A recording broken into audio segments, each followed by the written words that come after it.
Pues en esta ocasión vamos a hablar, en esta y en la siguiente, de las bienaventuranzas.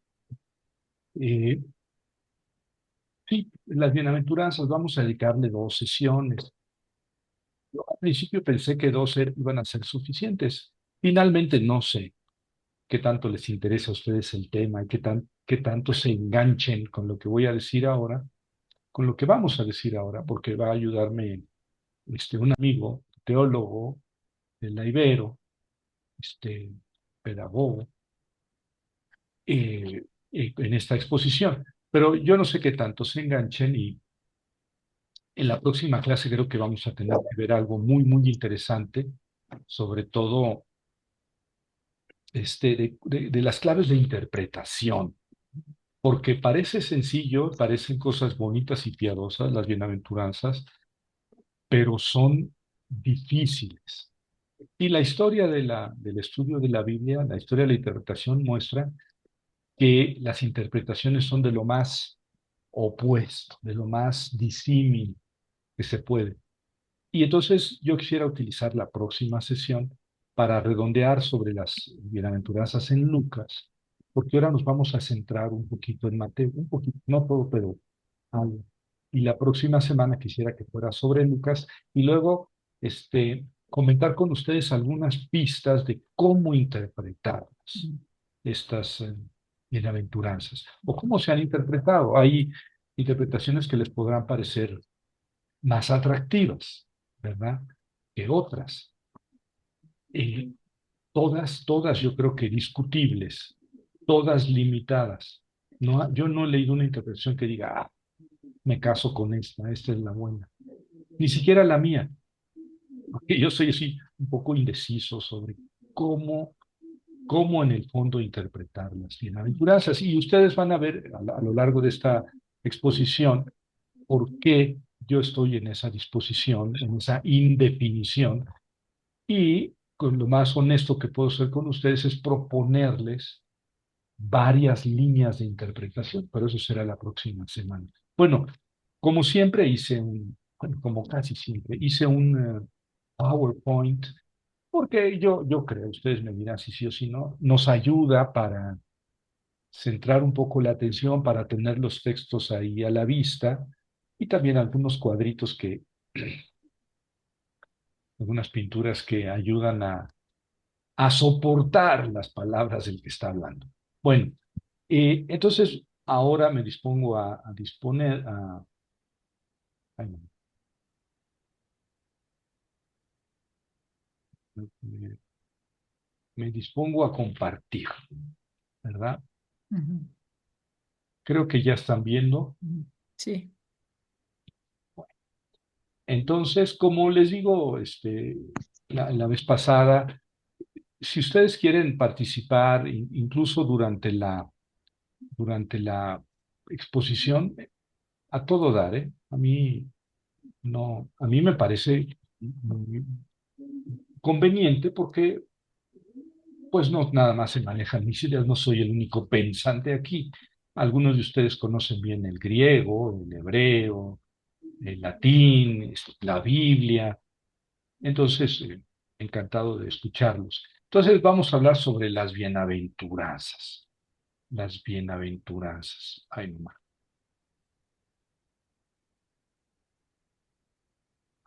En el contexto, eh, las bienaventuranzas nada más están en Mateo y en Lucas, no están en Marcos y en Juan, ni siquiera un poquito.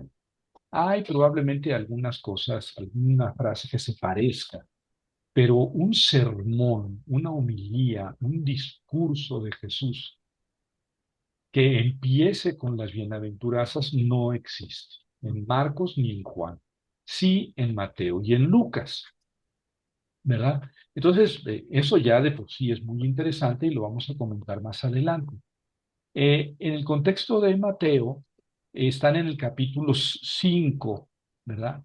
En el capítulo 5 los versículos 1 a 12 son las bienaventuranzas.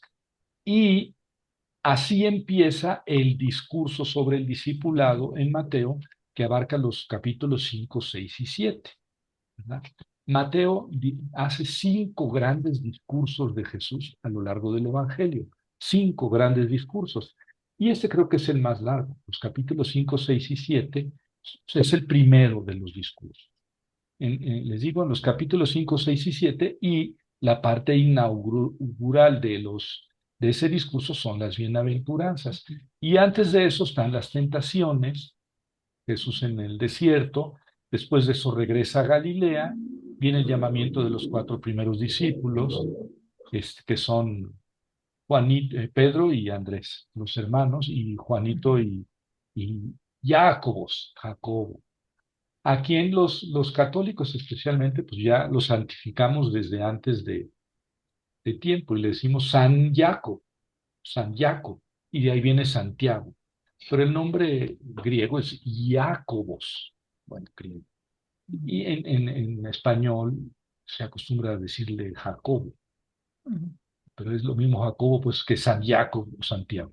Bueno, entonces está el llamamiento de los 4 primeros discípulos y luego viene la primera enseñanza y los primeros milagros de Jesús, al final del capítulo 4, ¿verdad? Y ya en el 5, como les digo, empieza el discurso sobre el discipulado y este discurso empieza con las bienaventuranzas.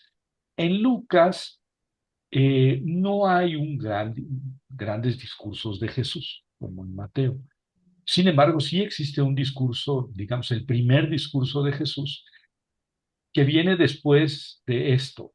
En el capítulo 6 viene la elección de los 12 apóstoles y después un seguimiento de Jesús de parte de la gente, y luego viene un discurso inaugural, ¿verdad? Mucho más corto. Bien, en Mateo son los capítulos 5, 6 y 7, y en Lucas son los versículos 20 a 47 del capítulo sexto. Es el discurso inaugural de Jesús, que empieza con las bienaventuranzas.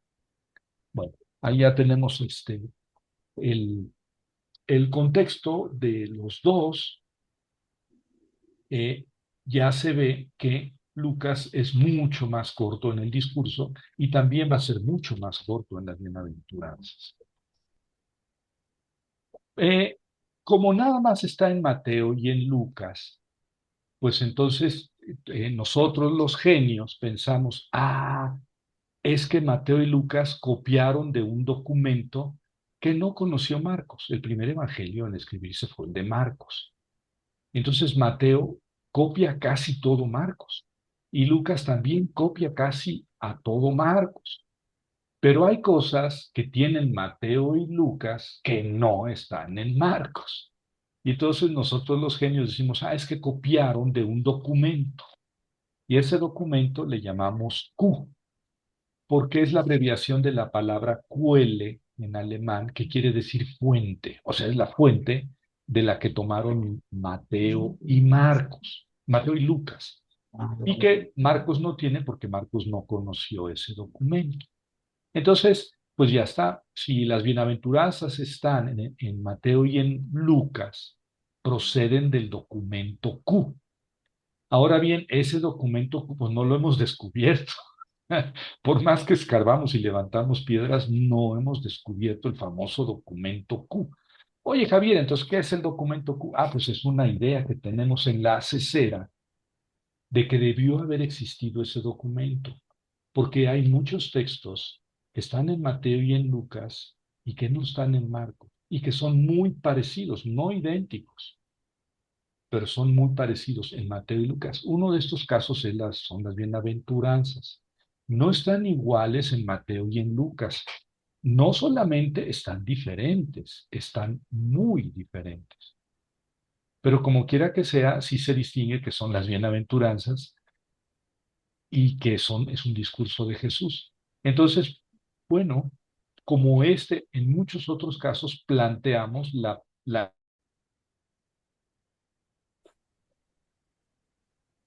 disculpen, disculpen, se me sacó la internet. Sí, sí me escuchan ahora. Sí, Gracias. Sí, ya. Entonces, eh, estábamos en esto. Eh, Planteamos la existencia de este documento que sin embargo no conocemos, ¿verdad? Nunca lo hemos visto, probablemente ni exista. A lo mejor era solamente digamos, unos dichos de Jesús que circulaban de forma oral, o a lo mejor existían muchos textos como este de forma escrita, ¿verdad? Entonces a lo mejor tendríamos que hablar de documentos Q o un documento Q, pero bueno, eso es una teoría, es muy plausible. Eh, y de ahí pudieron haber tomado Mateo y Lucas. Ahora, este documento estaría sin ningún tipo de contexto, es decir, no tiene ninguna ambientación física ni temporal. Jesús fue y entonces se dirigió y una persona e hizo, sino más bien es como sería como un conjunto de dichos de Jesús, como frases célebres de Jesús. ¿Cómo lo sabemos? Porque es en lo que coinciden Mateo y Lucas cuando se distancian de Marcos, en frases, en dichos. Entonces, este documento debió haber estado lleno de dichos, de parábolas, de frases, pero sin un argumento narrativo. Entonces, de repente, Mateo pone las bienaventuranzas o estas cosas que copió de Q en un lugar que a él le conviene, y Lucas coge lo mismo y lo pone en otro lugar que a él le conviene, ¿verdad? Ya dije que Mateo sigue a Marcos y le va intercalando lo que le gusta de Q. Lucas también sigue a Marcos y le va intercalando lo que le gusta de Q, pero en un orden diferente de Mateo. Bueno, la siguiente pregunta que se impone es si las bienaventuranzas son históricas. Es decir, si las bienaventuranzas no están en Marcos ni en Juan, es posible que Jesús no haya dicho esas bienaventuranzas, es decir, que no haya dicho un discurso inaugural. Oye, Javier, pero lo tienen Mateo y Lucas, sí, pero no lo tienen Marcos y Juan. Este, entonces, ¿las inventaron Mateo y Lucas? A lo mejor las tomaron de Q. ¿Y Q de dónde las sacó? ¿Quién sabe? Eh, no por el hecho de que no estén en Marcos y en Juan, podemos afirmar categóricamente que Jesús no las dijo, pero llama la atención que esas bienaventuranzas, esos dichos tan importantes de Jesús, no estén ni en Marcos ni en Juan. Algunos estudiosos han opinado de la siguiente manera. En realidad Jesús no dijo las bienaventuranzas, ni todo este sermón del monte, de corrido en cierta ocasión, sino que Mateo, como a él le gusta organizar las palabras de Jesús en grandes discursos, Mateo organizó estas bienaventuranzas, estos dichos de Jesús y las puso juntas. Pero Jesús las pudo haber hecho en un momento y luego en otro y luego en otro. Claro, aquí la pregunta es: ¿y por qué Lucas las tiene también juntas? Pues sí, bueno, está bien la pregunta, es interesante. Pero mientras Mateo tiene 9 bienaventuranzas, Lucas tiene 4. Mm, Y nada más coinciden en una. Las otras tres no están, las otras dos de Lucas no están para nada en Mateo, y una está muy diferente que en Mateo. Entonces, uno tendría que preguntarse si realmente Jesús lo dijo y si realmente Q recuperó los dichos de Jesús. Y yo les pregunto aquí, si es una pregunta ociosa, si estas bienaventuranzas son históricas, es decir, si realmente Jesús las dijo como dicen que las dijo. Es posible que sí, es posible que no. No lo sabemos, porque el único documento que tenemos con las bienaventuranzas originales, o lo más original que tenemos, son Mateo y Lucas. Y Q, pero Q no lo conocemos. Entonces, no sabemos si las dijo, en qué momento las dijo y cómo las dijo. Y probablemente esta sea una pregunta ociosa, porque no es lo más importante si las dijo o no. Están en los evangelios, están en Mateo y están en Lucas. Y los cristianos tienen a la Biblia como palabra de Dios, como palabra inspirada. Entonces, las haya dicho Jesús exactamente así o de otra forma, juntas o separadas, están ahí. Y un cristiano confiesa que están ahí por inspiración, son palabra inspirada de Dios. Entonces, esta pregunta ¿realmente pasó exactamente como está ahí? ¿Lo dijo Jesús como están ahí? Es un poco ociosa. A lo mejor para un historiador, pues es muy interesante. Para un biblista o para un exégeta no es tan interesante esa pregunta. Puede ser, y yo no digo que nunca sea útil saber el, el la historicidad concreta o exacta de un acontecimiento. No, lo que estoy diciendo es que en este caso, eh, la pregunta por la historicidad no es tan pertinente, no es tan necesaria. Esa es mi opinión como biblista. A lo mejor como historiador, pues es otra cosa. Mm, eh, la reconstrucción de las bienaventuranzas a partir de, vamos a ver, muchos biblistas han intentado reconstruirlas, cómo eran originalmente las bienaventuranzas, comparando Mateo y Lucas y tratando de pensar qué es lo que decía el documento Q, lo que decía, porque no conocemos el documento Q, o lo que diría el documento Q. Y como ven, esto es más hipotético. Yo puedo decir, mira, es que el documento Q decía realmente esto, y Mateo lo engrandeció, lo alargó, le añadió, le quitó, le cambió, ta, ta, ta. Y Lucas le añadió, le quitó, le cambió, y ta, ta, ta. Pues sí, pero eso sería una hipótesis.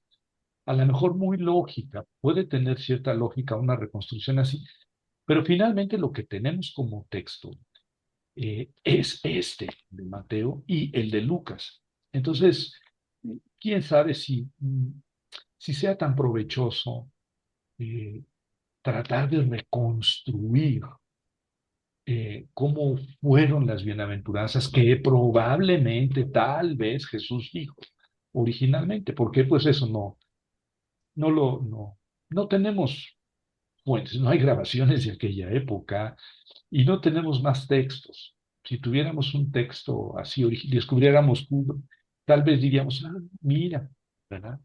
Esto es lo más cercano a lo que Jesús dijo, pero no lo tenemos.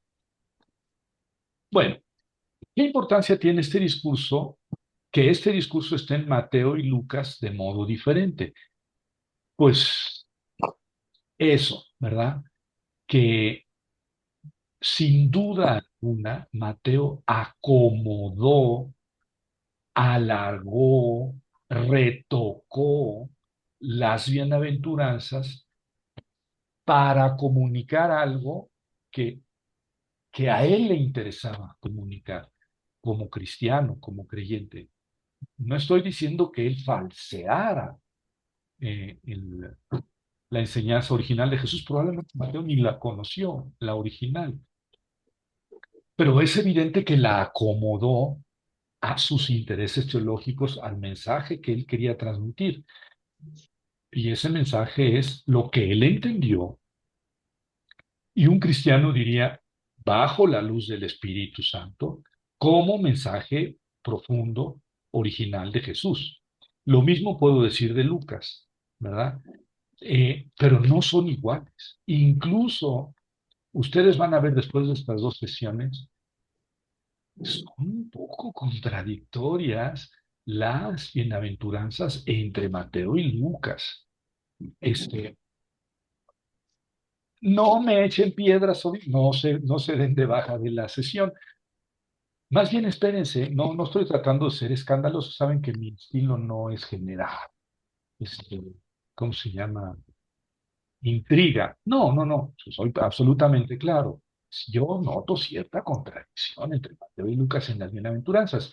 Y entonces me parece que ambos retocaron, o uno retocó y el otro reprodujo lo más original de Jesús. Este, eh, pero no tenemos algo parecido en Marcos, ni en Juan. Y esto nos tiene que llamar la atención. Entonces, yo creo que una de las líneas de interpretación de las bienaventuranzas tiene que ser qué significan las bienaventuranzas en Mateo para Mateo. ¿Qué es lo que Mateo nos quiere decir con estas bienaventuranzas? ¿Y qué significan estas bienaventuranzas para Lucas? Es lo que Lucas nos quiere decir con estas bienaventuranzas. Y yo termino mi introducción con el último enunciado. No tenemos nada científicamente histórico acerca de lo que dijo Jesús, ni de lo que hizo. Ustedes podrían decir, y con justa razón, bueno, lo primero que dijo Jesús son las bienaventuranzas. Sí, es el primer sermón de Jesús. Y la primera bienaventuranza es bienaventurados los pobres de espíritu, porque de ellos es el reino de los cielos. Bueno, sí, sí, momento, pero Lucas dice que la primera bienaventuranza fue bienaventurados los pobres, porque de ellos es el reino de los cielos. Pues es lo mismo, no es lo mismo. O es lo mismo pobres que pobres de espíritu. Mateo dice que Jesús dijo, bienaventurados los pobres de espíritu, porque de ustedes o de ellos es el reino de los cielos. Mientras Lucas dice que Jesús dijo, bienaventurados los pobres, porque de ellos es el reino de Dios. Y no es lo mismo, para mí no es lo mismo pobres que pobres de espíritu. Y probablemente hasta un poco contradictorias sean esas dos frases, ¿no? Eh, bueno, a ver, Javier, entonces, ¿qué dijo Jesús realmente? Pues no sabemos.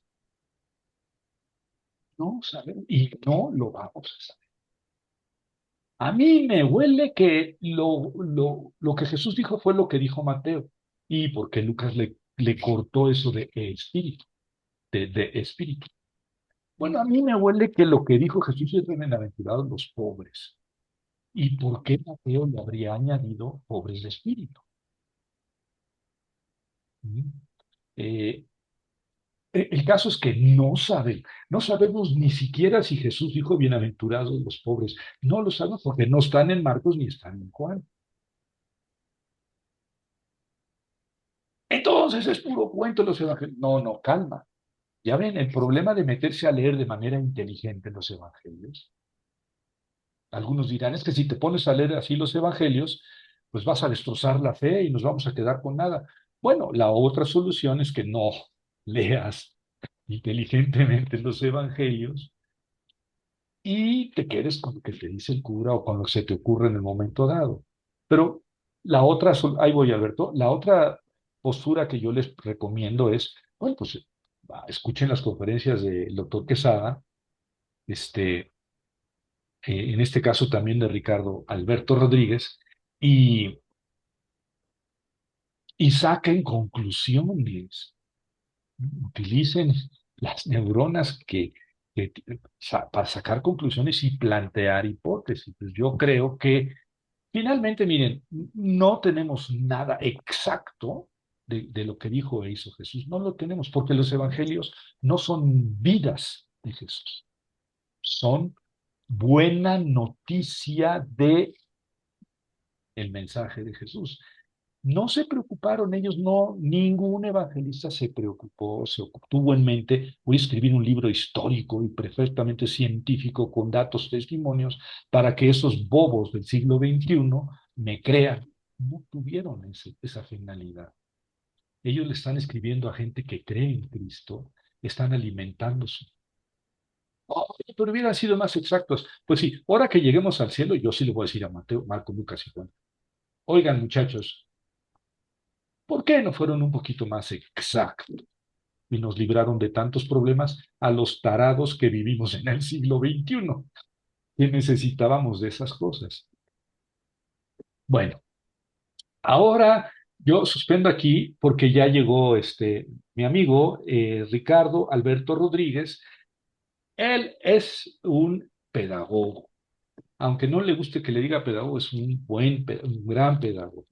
Y además es teólogo, maestro en teología y mundo contemporáneo de la Iberoamericana. Claro que ahora se dedica más a las cuestiones de tecnologías aplicadas a la educación. Tú me corriges, mi estimado Ricardo. Y yo le pedí que si se animaba a compartir con nosotros una explicación de las bienaventuranzas en materia. Pero antes de esto, Alberto, habías levantado la mano. Discúlpame, por favor, pero tienes la palabra.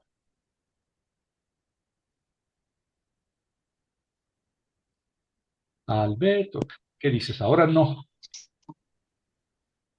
Ya. no te... Bueno, Sí, ¿me ya. escuchan? Ya. Ah, perfecto. Muchas gracias.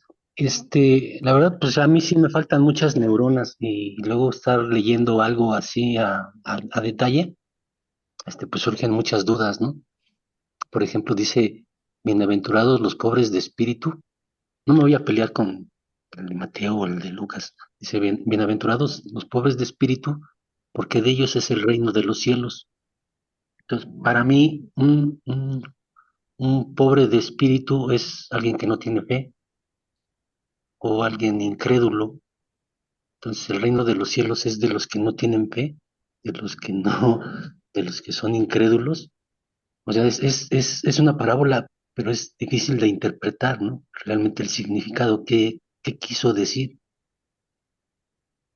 Sin duda alguna, es complicado. Ven, yo decía, las bienaventuranzas pueden parecer las frases más bellas del mundo para enmarcarlas y ponerlas ahí y leerlas antes de dormirnos, pero encierran una complejidad grande por, debido a su brevedad, ¿verdad? Son tan, digamos, tan taxativas, tan breves, que dices, bueno, y ahora explícame qué es un pobre de espíritu. Y realmente es algo que tenemos que discutir. A lo mejor Ricardo ahorita nos ayuda a entender un poco más. Dice él que no. Bueno, pero nos va a explicar un poco. Aquí están las bienaventuranzas comparadas de Mateo y Lucas. Lo vamos a ver después de la intervención de Ricardo. Este, pero aquí vamos a ver las bienaventuranzas de Mateo. Yo no tengo problema. Venga, venga. Ade- Adelante, pues primero gracias Javier por la invitación. Eh, ya somos colegas de varias batallas desde hace algunos ayeres y agradezco profundamente la invitación. Primero porque, pues además de compartir con un buen amigo muchas de estas disertaciones y muchas de estas locuras que mencionó Javier, eh, créanos que de fondo sí hay una preocupación sincera y sensata de encontrar una forma de actualizar este mensaje para el día de hoy. Porque si no, nos quedaríamos solamente en el análisis del texto y esto sirvió para esto y lo escribieron en esta época y listo, fin del tema. Pero creo que la preocupación auténtica y genuina, incluida la del mismo Javier de convocar a estos espacios, es porque vivimos en un momento y en una realidad que exige, que exige que hoy nos cuestionemos muchas cosas, ¿no? Y vale la pena tomar un poquito ese contexto de los escritores evangélicos para ver al día de hoy qué podemos sacar, ¿no? Más allá de la cuestión que llegué un poquito tarde, pero lo decías muy bien, Javier, de cuál es exactamente la palabra que dijo Jesús, qué es lo que nos sirve para el día de hoy, para vivir en esta época que nos tocó vivir, con estas realidades que nos están tocando vivir, y sobre todo qué podemos hacer con este tema de nuestra fe, porque además eh, todavía creemos, ¿no? Y todavía nos decimos cristianos y todavía participamos de muchas de estas cosas. Y entonces las bienaventuranzas se convierten en algo que es el mensaje central. Por un lado, nos han dicho mucho, son la síntesis del mensaje de Jesús, pero como bien dice Javier, no aparecen más que en Mateo y en Lucas. Y entonces descubrir de dónde o por qué decimos que el mensaje central aparece ahí, pues empieza a resultar complicado, ¿no? Primero porque creo que, y miren que al día de hoy ya llevamos bastantes años y bastantes estudios al respecto, todavía no hemos entendido qué es lo que quiere decir Y creo que al final esa es la preocupación de charlas como estas, que queremos pensar un poco más, creer de una manera mucho más madura esta cuestión de fe. Porque el primer concepto que es importante es cuál es ese reino de los cielos del que nos está hablando. Lo difícil de las bienaventuranzas es entender que los escritores estructuraron un mensaje que per se, la misma bienaventuranza contiene la descripción de una realidad presente, pero tiene en el fondo una esperanza de lo que puede ser el futuro. Describe lo que están viviendo en ese momento, pero también nos dice qué va a pasar cuando dejemos que este orden del mundo sea diferente, el orden que quiere Dios. Ese creo que es la primera cosa que no, que nos cuesta trabajo entender de las bienaventuranzas. Yéndonos un poquito, no me quiero meter al tema de Lucas porque ahorita Javier lo va a profundizar, me quiero meter un poquito en el tema de Marcos, un evangelio Teo, probablemente sirio,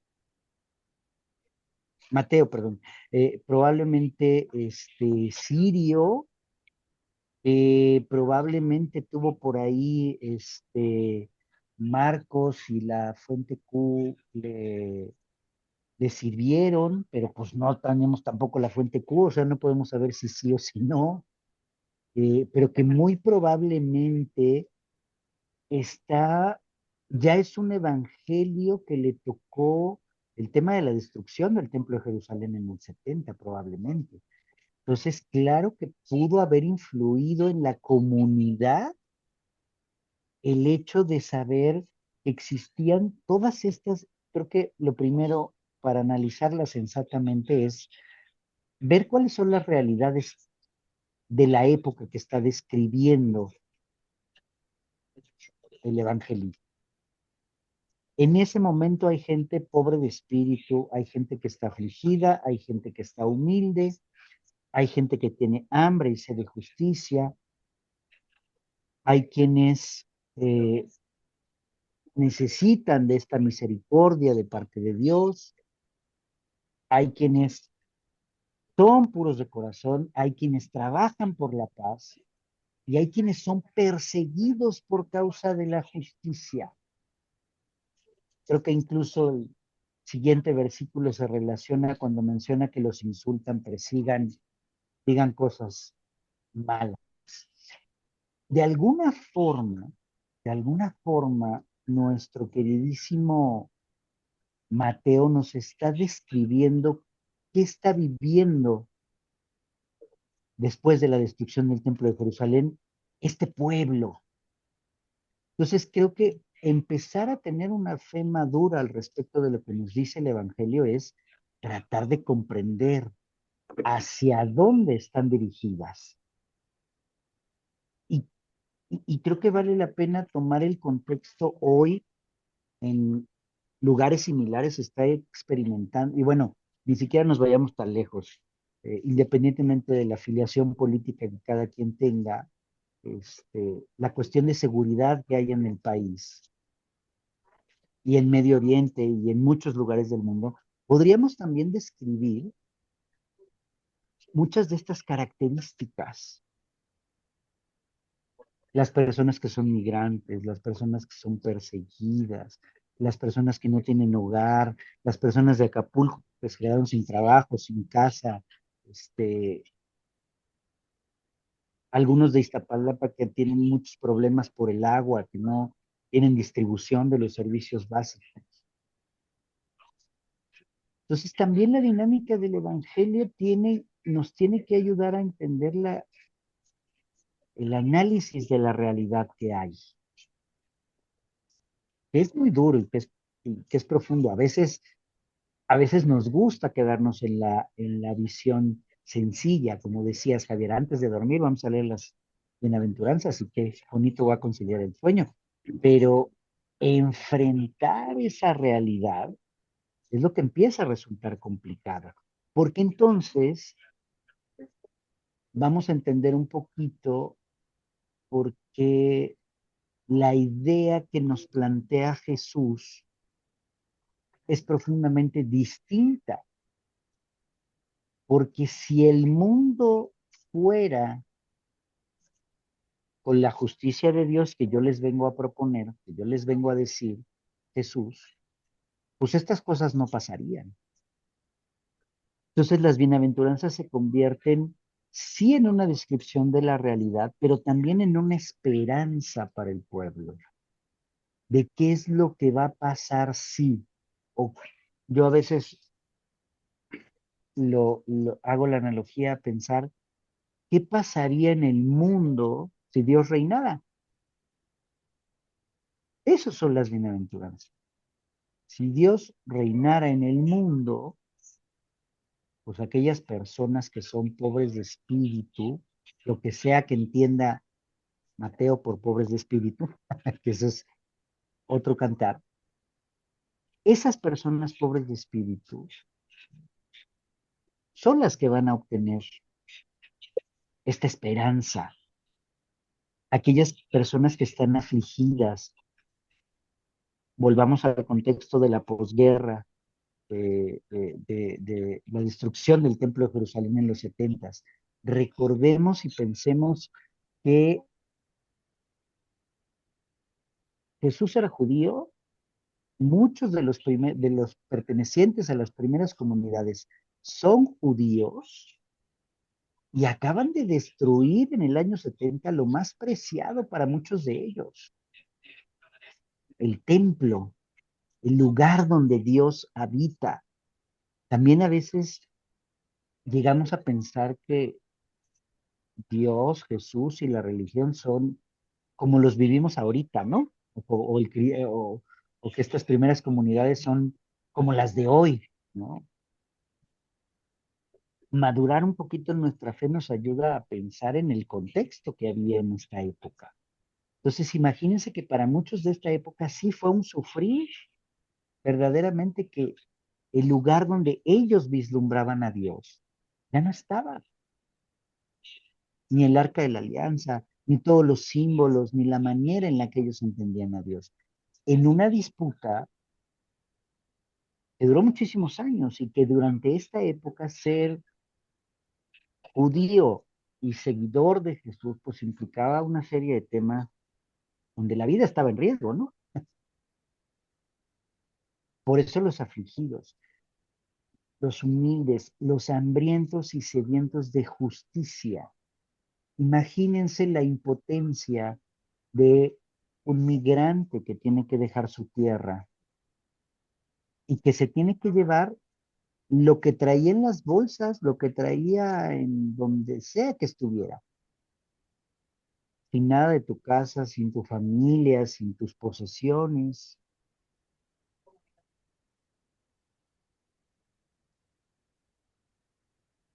Y entonces en este contexto las bienaventuranzas, por lo menos desde donde lo alcanzamos a sistematizar un poco desde Mateo, tienen una razón de ser,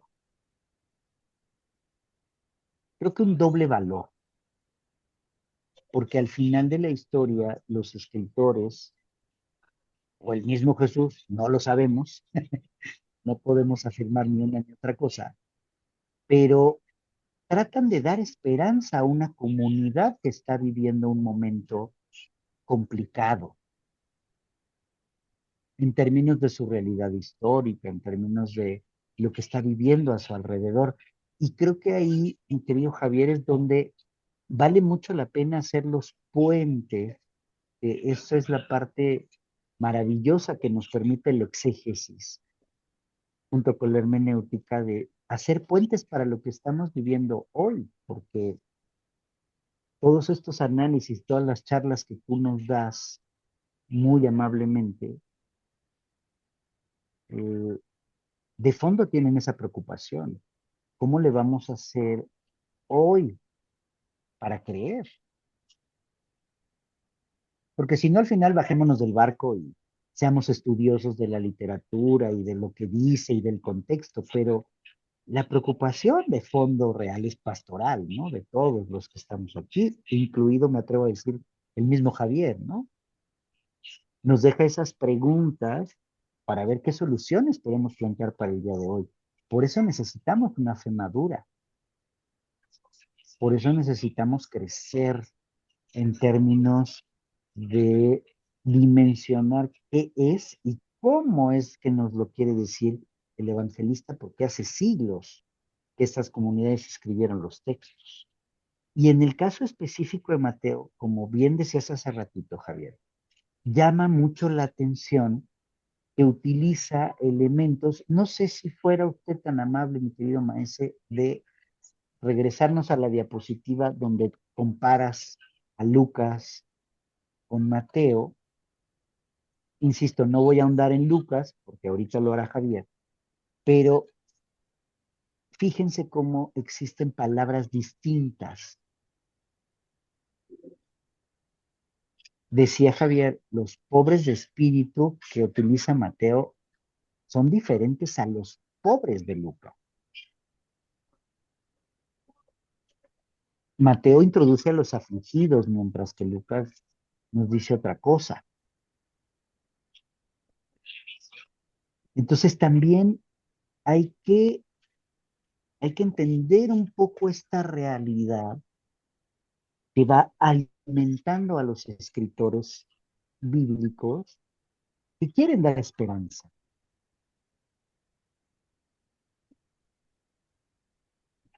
Puros de corazón ni siquiera aparecen Lucas, por ejemplo. Eh, los que trabajan por la paz, menos. Estamos hablando de contextos y de realidades distintas. Ay, entonces nos han mentido toda la vida. Pero que hay que entender sensatamente el contexto para el cual sirvieron.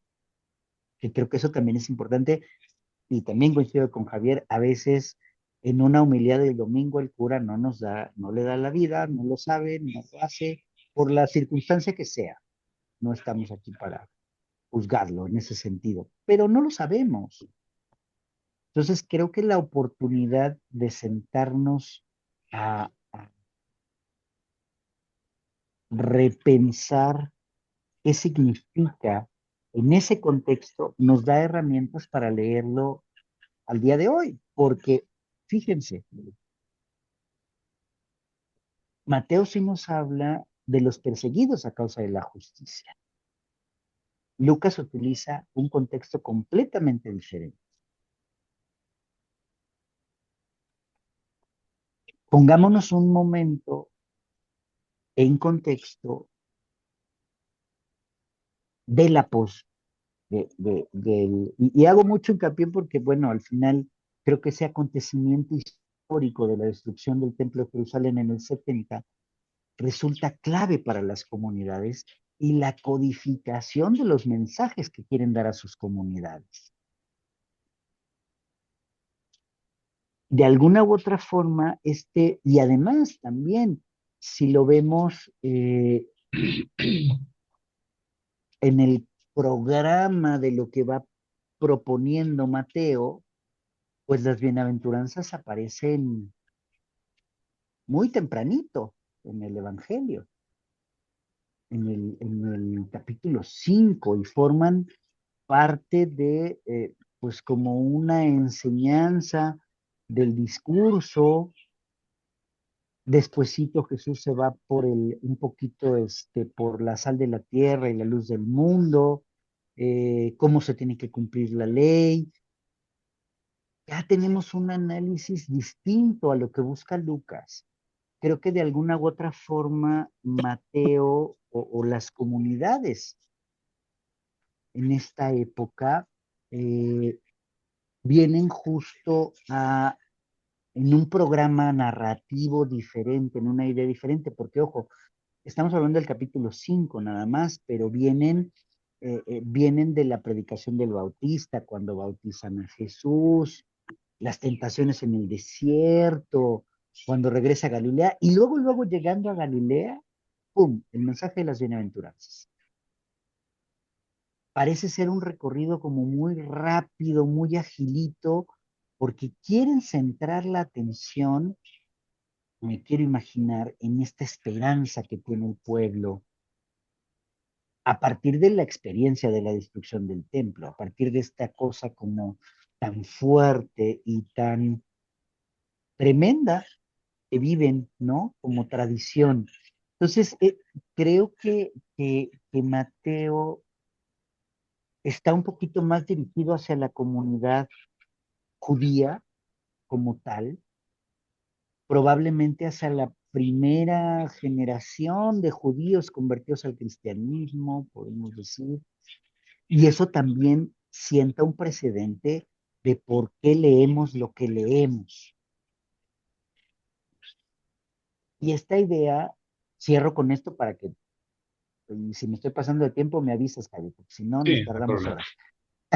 Este, la idea de centrar el mensaje y que es muy importante, si es para los judíos, esta idea del reino de Dios está relacionada con también con el ideal judío que hay en relación a, a que Dios se hace presente en la historia. Todo el Antiguo Testamento, diría mi maestro de Antiguo Testamento, de Biblia, eh, es nada más y nada menos que la lucha porque el pueblo entienda que Dios está ahí en su historia. Entonces también necesitamos una hondura desde la perspectiva de fe del pueblo judío para entender qué significa que Dios reine en este mundo. Parece una palabra muy sencilla, parece muy cortita, pero creo que los términos tienen una profundidad que a veces obviamos. Y creo que el objetivo de detenernos un ratito y reflexionar y discernir, disentir y aportar juntos, va por ese sentido, Javier. Tenemos aquí, dame un segundito porque veo unos comentarios. Eh, Abigail, gracias, qué amable. Eh, a ver, justo Margarita nos dice la duda. Siempre he tenido cuál es el significado del reino de los cielos. Felipe nos dice, la palabra pobre en griego parece diferente a humilde. ¿En siriaco es igual o son sinónimos? Ahorita el experto ya sé, ya lo tiene ahí, mi querido Javier. Este, yo creo que en este sentido es importante para hablar de esto del reino de los cielos. Es importante entender la esperanza del pueblo judío en función de breve y constrito para no llevarnos de más tiempo. Recordemos la el ideal que hay desde Saúl, David y Salomón, de que exista un reinado, de que exista un pueblo unido, de que todos estén en Dios. Y cómo existe la promesa desde el Antiguo Testamento de que llegará alguien que volverá a instaurar este reinado. De alguna u otra forma, el tema resulta complicado con Jesús, porque al final no es el ideal que el mismo pueblo judío tenía. O sea, Jesús rompe con esa idea, no solamente del reino de Dios, rompe con la idea de espiritualidad, rompe con la idea del mismo Abba, de la idea de Dios. Entonces, creo que esta idea del reino de Dios es completamente revolucionaria y completamente diferente en el contexto de Jesús. Pero hay algo muy cierto y que podemos decir que a partir de todos estos análisis que realizamos, se da, tiene que ver con la justicia. Este reino, este lugar desde donde Dios nos va a hablar, tiene que ser un lugar justo, que se sale del orden que normalmente entendemos. Por eso las parábolas son tan difíciles de entender, porque nuestro esquema mental nos hace no entender cómo es el proceder de Dios. Al final la idea es tratar de situarnos desde una perspectiva diferente para entender. Y no sé, mi querido maestro, si quieres empezar con la palabra pobre en griego, parece Maestro, diferente a humilde. En siriaco es maestro, igual. Jerónimo, por favor, sí, quería hablar. ¿Me permiten, profesor? Claro, por favor. Sí, me parece que solamente este capítulo 5 de las bienaventuranzas en Mateo está, si hacemos un cuadro, está encuadrado en dos cosas. Por una parte está todo lo que es bienaventuranza o dichosos o feliz, y la otra parte el reino está así encuadrado en esas dos. Usted decía como, podemos decir, situacionales. Y en el centro está todo eso mismo que venía explicando, que ahorita nos venía explicando.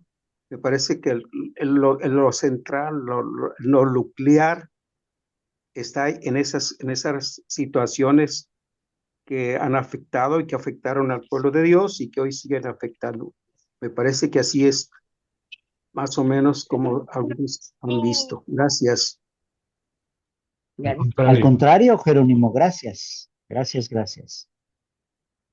Pues estaba ahora que me pusiste el reto de saber cómo se dice pobre en arameo, porque, bueno, estuve leyendo toda la semana, estuve leyendo comentarios a las bienaventuranzas, y desde luego que la más importante, ahorita voy, Miguel, la más importante es bienaventurados, pero la de las bienaventuranzas, la primera, los pobres de espíritu o los pobres. Y yo pienso la próxima semana hablar de los pobres en Lucas, porque mira, Lucas dice nada más los pobres. Entonces, ¿qué son los pobres para Lucas? Y eso lo vamos a ver estudiando a Lucas, no inventándonos nosotros qué quiere decir pobre. ¿Cuántas veces utiliza Lucas la palabra pobre y a qué se refiere con eso? Bueno, pobre en griego es ptojoi, ptojoi, bueno, así, ptojos en singular, ptojos. Ptojoi es la que utiliza aquí porque la utiliza en plural. Eh, es pobre, y sin duda alguna que cuando Jesús dijo estas parábolas las dijo en arameo. Y en arameo estoy viendo aquí, la Biblia en arameo dice, eh, le mesquiné, le mesquiné. De ahí viene la palabra mezquino, del arameo. Y en arameo mezquino quiere decir pobre, pobre. Ya les decía que yo he estado leyendo esta semana libros sobre las bienaventuranzas y remiten esta pobreza, esta palabra, a los anahuim. Lo han escuchado, los anahuim, porque anab, anán o aní es pobre en hebreo. Anán o aní quiere decir pobre en hebreo. Los anabim o anahuim son los pobres que en algunos textos son aquellos cuya única esperanza es Dios,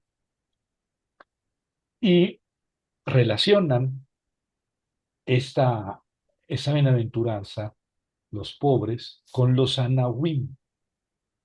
Pero en la Biblia en siriaco, ustedes la pueden ver aquí, la Biblia en siriaco, dice lo mezquiné, los mezquinos, o sea, los pobres, no los pobres, a los anahuim, los pobres que tienen su confianza en Dios, no, los pobres de pobreza, que es a lo que parece referirse Lucas.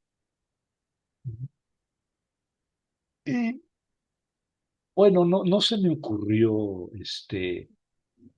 Porque, bueno, hubiera sido interesante que yo les pusiera una traducción aquí del texto arameo, del texto siriaco, pero el texto siriaco es una traducción del griego.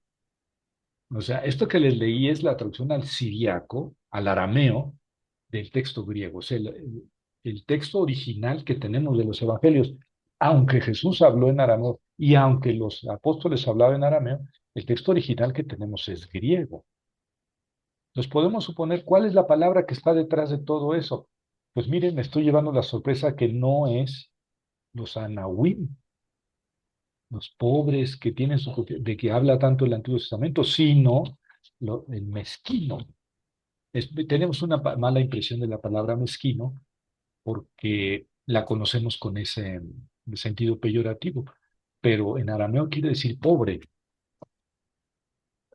No es la palabra, no, tú me echaste el torito y ya te lo respondí. No es,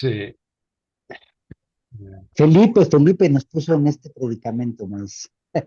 Felipe, había de ser. Felipe. Sí. Según vi, hay una mano levantada, pero si no, pues seguimos.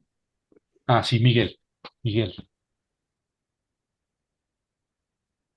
te escuchamos, Miguel. Hola, muy buenas noches. Buenas noches. Pues lo que platicábamos de la vez pasada también en otras conferencias que hemos analizado estas conferencias, también ha sido el por qué en un momento dado se ha perdido también la raíz de la esencia en la traducción, porque no hemos podido tampoco identificar algunas palabras y se han arrastrado en un momento de situación de confusión, ¿no? En algunas palabras, porque también hermano, ¿no? La palabra hermano se menciona mucho y nosotros hermano para tradicionalmente esa palabra nos linda como un este hermano carnal de misma sangre, ¿no? De la misma familia. Y aquí en bienaventurados los pobres, bienaventurados eh, los que sufren o los que tienen carencia en un momento dado, podríamos decirlo también como que sí es lo que nos mencionan en sus opiniones de ver cómo podemos también nosotros traducir esto, porque nosotros cuando vemos la palabra pobre, vemos la palabra pobre económicamente, que no tiene dinero, que no tiene ni dónde caerse muerto. Y sin embargo, la palabra pobre quiere decir también a las personas que no tienen esa fortaleza de espíritu, esa fe fuerte que se quebranta con cualquier detalle. Y también en algún momento dado, como lo decía en las lecturas de estos días también, es más fácil que pase un camello sobre el ojo de una aguja que un rico tenga también la facilidad de entrar al reino de los cielos. Pero también ahí nos ponemos también a pensar cómo es posible que un camello quepa en algún ojo de una aguja y un rico no pueda, ¿no? Y sin embargo hay pobres o personas que no tienen dinero y no abandonan nada. O sea, se aferran tanto a lo que tienen, a lo que ellos en algún momento dado quieren siempre aferrarse, es que, como dijo Jesús en una de sus eh, frases que dijo en la Biblia es, ve, vende todo y ven conmigo, al joven que tenía toda la riqueza, ¿no? Entonces, eso también nos habla de esto, de cómo podemos nosotros tener que abandonar todo, padre y madre, todo lo que tengamos que abandonar para poder en algún momento dado entrar. Y como dice el dichoso, los pobres de espíritu, pero que también cambia con Lucas. Con Lucas. Sí, sí, tiene su meollo. Hay que Muchas gracias, Ricardo, por esta este, atracción de las bienaventuranzas a la situación actual que estamos viviendo.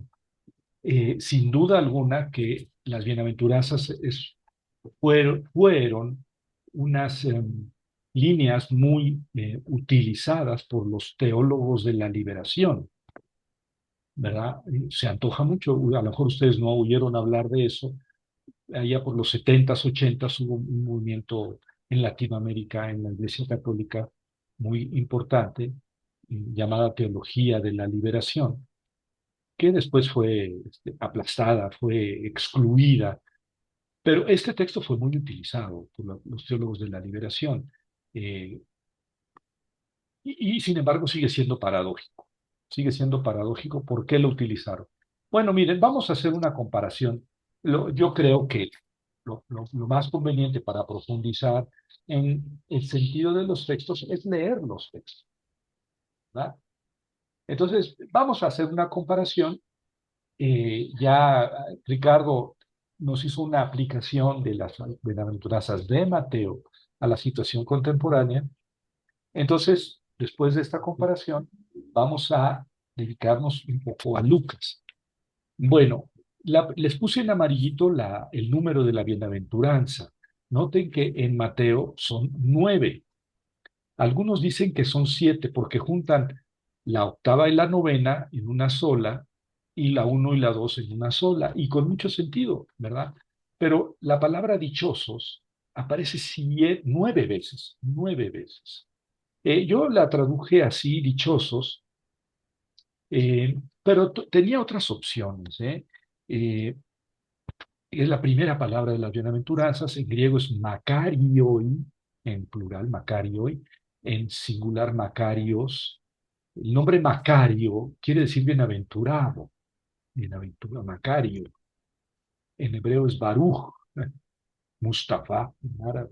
Bueno, Macario es una forma literaria, dichosos los que, esa se utiliza algunas veces en el Antiguo Testamento y varias veces en el Nuevo Testamento, no solamente aquí. Algunas otras traducciones es bienaventurados, como los conocemos, bienaventurados los pobres. Esa traducción no me gustó mucho porque bienaventurado, pues es una palabra que no utilizamos en el lenguaje común. Casi nada más la utilizamos cuando nos referimos a las bienaventuranzas. Y utilizar una palabra en la Biblia que no utilizamos normalmente, pues es un poco alejarla de nuestra realidad. Eh, Otra opción es felices. Algunas Biblias traducen felices. Felices los pobres de espíritu. Sí, también es una traducción posible. Eh, bueno, eh, a mí me gustó más dichosos. Creo que eso es una traducción más apegada a nuestra utilización, porque felices es algo más complicado, la felicidad un poco más complicado, pero a lo mejor es precisamente a lo que se está refiriendo Jesús, ¿no? Entonces, otra palabra aquí, desde luego, es los pobres, que ya hablamos un poquito. El otro problema es de espíritu. En griego es to neumati. Para los que saben un poco de griego, to neumati es un dativo. Y entonces, dativo es con, en, por. Entonces, la traducción literal sería bienaventurados o dichosos o felices los pobres en el espíritu, en el espíritu o por el espíritu. O con, pues no queda, aquí esa preposición no queda, pero algunas traducciones dicen bienaventurados los pobres en el espíritu, que es más adecuada que los pobres de espíritu. Eh, pero claro, ¿qué quiere decir los pobres en el espíritu? En español decimos comúnmente pobre de espíritu, ¿no? Eh, Pobre en la alimentación, pobre de alimentación. O sea, sí queda, sí es una buena traducción, pobre de espíritu. Pero ¿qué tal la traducción pobre por el espíritu, que también es posible por el dativo? Pobre por el espíritu. Esto significaría que es pobre gracias al Espíritu. Y fíjense que esto es una traducción de Mateos, creo que Juan Mateos, creo que en la Biblia española o la nueva Biblia española tradujeron así: bienaventurados los que han decidido ser pobres. ¿Eh? Entonces, pobres de espíritu lo traducen los que han decidido ser pobres. Y entonces ya es una traducción que nos impacta. ¿Por qué? Porque no es que sea pobre de espíritu, es un poco difícil de entender qué quiere decir pobre de espíritu. Pero ¿qué tal si decimos los que han decidido ser pobres? Los que abrazan la opción de la pobreza, los que se deciden por la pobreza. Ah, eso tiene mucho más sentido. Podemos aceptarlo o no aceptar, quererlo o no quererlo, pero tiene mucho más sentido. Sin embargo, a mí no me parece, me sigue sin, porque fíjense que después de esa traducción, que fue la que dirigió Alonso Schockel, la Biblia española, la nueva Biblia española, después Alonso Schockel sacó él solito la Biblia del Peregrino. Y en la Biblia del Peregrino dice, bienaventurados los pobres de espíritu. O sea, volvió un poco a esta, El mismo autor, el mismo, ¿vale? El mismo autor. Y el mismo eso autor. es bien interesante porque no terminamos de tener consenso al final, ¿no? Del No, no se término puede. per se. Y eso el mismo autor, imagínate, diferentes autores. Sí, Sí, las traducciones, como decía Miguel, las traducciones, pues es que nosotros sabemos español, entonces leemos la Biblia en español, pero ¿en qué lengua se escribió el Nuevo Testamento en griego? Pero más complicado, Jesús habló en arameo. Entonces, eh, eh, todo lo que tenemos aquí es y siempre traducir es interpretar. Bueno, y el otro de la primera bienaventuranza, el reino de los cielos. Yo he leído el reino de Dios, esa traducción. Bienaventurados los pobres de espíritu, porque ellos son ciudadanos del reino de Dios. Eso de ellos es el reino de los cielos. ¿Qué quiere decir que de ellos es? Es presente, aquí y ahora es. ¿Y qué es el reino de Dios? El reino donde Dios reina, ¿no? Entonces, bienaventurados son los pobres de espíritu, porque ellos son ciudadanos del reino de Dios. Es decir, tienen la ciudadanía de aquel reino en el que Dios reina. Podríamos traducir bienaventurados los que han decidido ser pobres, porque ellos están en el lugar en el que Dios reina. Y entonces, a lo mejor la traducción nos podría ir metiendo mucho más en el sentido del texto. Pero bueno, vean que Lucas dice, dichosos los pobres simplemente. Y esto es una diferencia que hay que tener en cuenta. Que no es lo mismo, según yo, pobre de espíritu que pobre.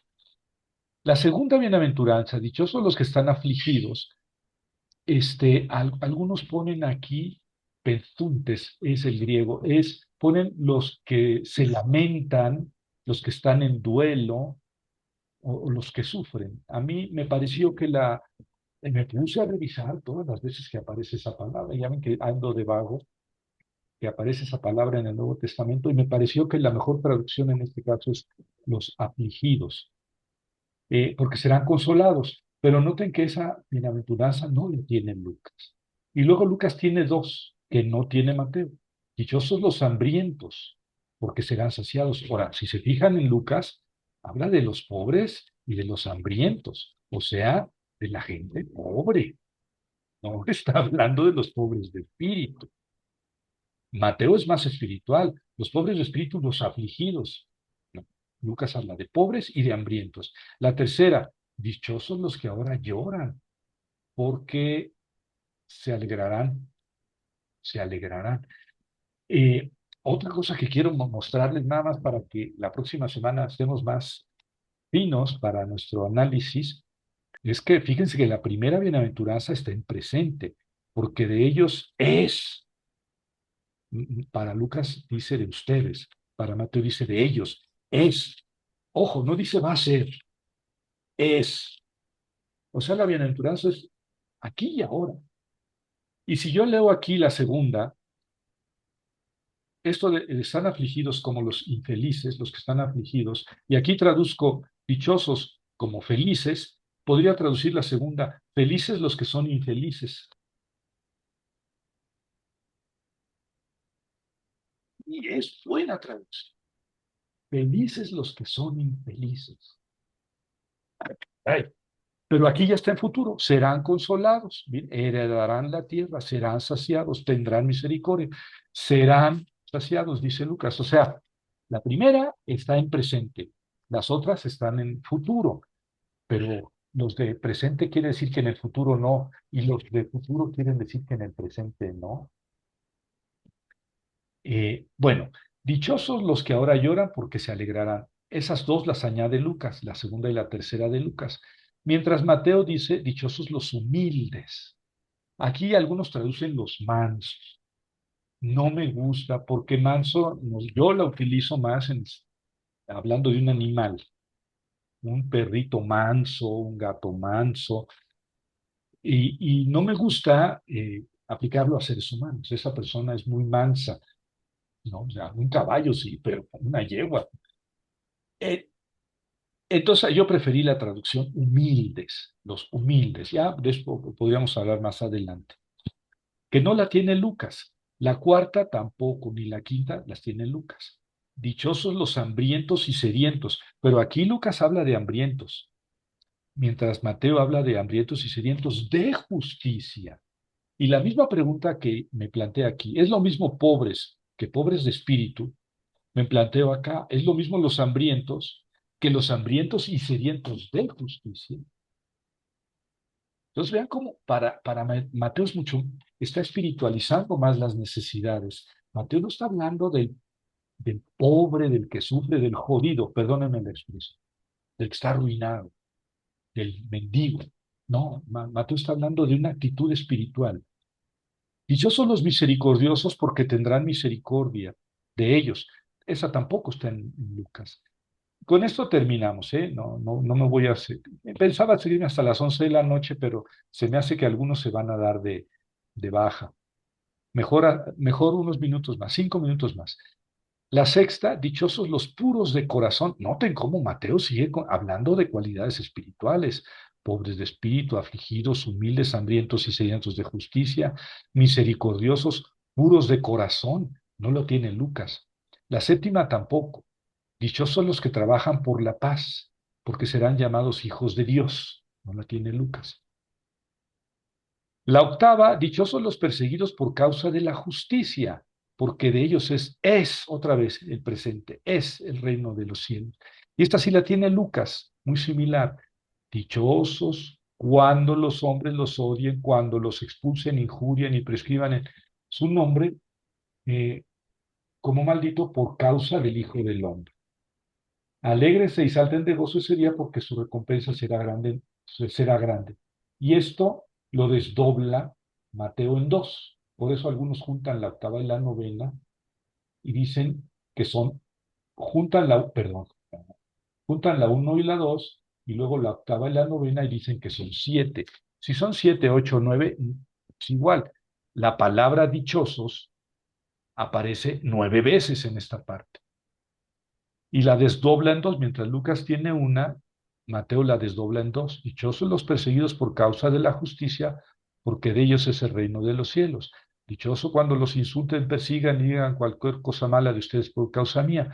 Gócense y alégrense porque su paga es grande en los cielos. Pues de la misma forma persiguieron a los profetas anteriores a ustedes. Y luego Lucas añade 4 ayes. En algunas Biblias las presentan como 4 maldiciones. Si aquí son bendiciones, decir bien, bendición, aquí son maldición, decir mal. En realidad es una forma literaria que conocemos como ay, o en plural ayes. Son 4 ayes. Ay de los ricos, porque aquí hablo de los pobres. Y entonces aquí habla de ay de los ricos, ya recibieron sus consuelos. Aquí dice de los hambrientos y la segunda, ay de los que se hartan de comer. La tercera dice, hay de los que ahora están felices, hay de los que ahora ríen. Sí, hay de los que ahora ríen. Ah, porque la tres dijo, dichosos los que ahora lloran. Y la cuarta, el cuarto hay de ustedes cuando los hombres los alaben, eso mismo hacían, etcétera, está respondiendo a esta. Dichosos cuando los hombres los odien. O sea, para Lucas hay 4 bacarismos, bienaventuranzas, y 4 ayes.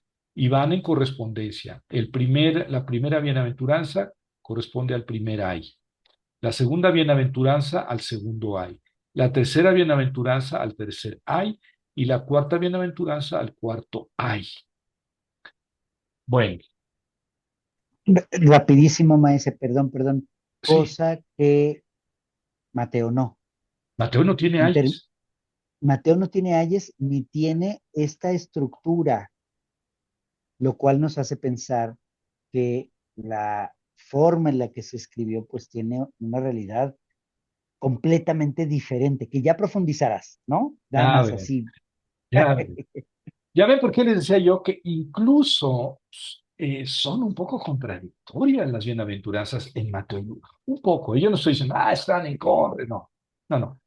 Tiene un punto de vista muy diferente Lucas, lo vamos a ver la próxima semana, del que tiene Mateo. Porque Mateo son más bien cualidades espirituales, ¿no? Las que son bienaventuradas, los que tienen una actitud espiritual. Y Lucas dice los pobres. Y claro, aquí habría que responder, preguntando, los pobres, ¿por qué bienaventurados? Porque son pobres. Son pobres que son borrachos y flojos. Bienaventurados. ¿Por qué? Porque son pobres. No me gusta, bueno, no te gusta. Sorry, es lo que dice. Lucas es lo que dice, ¿no? Este, por eso, por eso fíjese que en la liturgia Jerónimo, que es sacerdote, no me dejarás mentir, Jerónimo, en la liturgia, en los 3 años litúrgicos, las bienaventuranzas según Lucas no se leen. No, Se leen las bienaventuranzas según San Mateo. de San Mateo, sí. Y entonces, Para el día primero, sí, el día primero se van a leer. Este día pues, primero del mes. fíjate, hay que ir a misa este día primero. Bueno, yo quiero ya terminar, ya abrimos, ¿cómo se llama? Hicimos apetito para la próxima semana. Sí, léanselas y reléanse las bienaventuranzas. Y la próxima semana podemos comentar más rico, más sabroso, ¿no? ¿Qué les parece? Sí, ¿Alguna pregunta, está algún bien, está bonito. comentario? ¿Una pregunta, comentario? Disagreement. Sí, Felipe. Felipe, gracias por los aplausos. Son muy bienvenidos.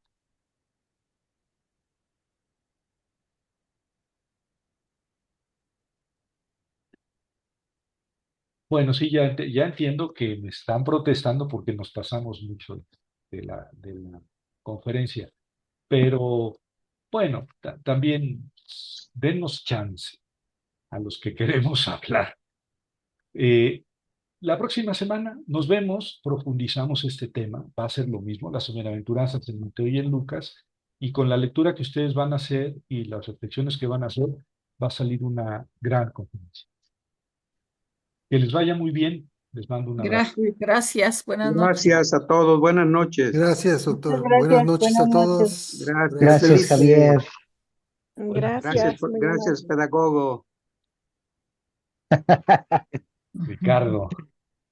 Richard. Sí. Gracias a ustedes.